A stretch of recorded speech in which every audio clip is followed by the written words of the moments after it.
Hi, this is Mary Kuthice, and I have a question for you. Are you an elevator or are you an escalator? And you're thinking, huh? What are you talking about? Here's what I'm talking about. When you get into a conversation with someone and it's kind of not going in a great direction, and one or both of you is starting to feel some tension, there's a couple of ways it can go.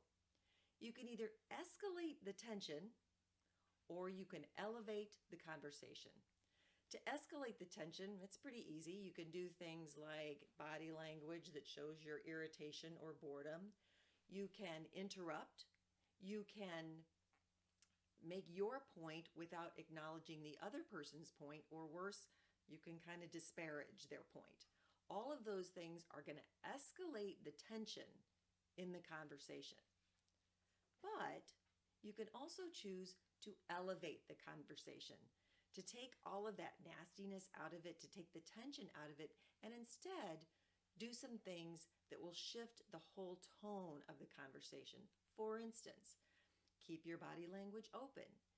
Keep eye contact going. Make sure you're listening. Nod. Show acknowledgement of their point, and even speak acknowledgement of their point.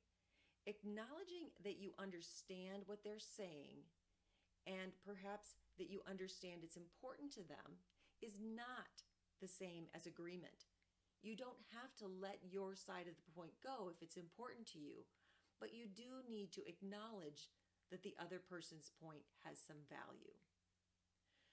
So when you get into one of those situations where things are getting tense and it's going in a direction that's probably not going to end well if it keeps on that trajectory, try to elevate the conversation instead of escalating the tension and see what happens. That's your minute shift, and I'll talk to you next time.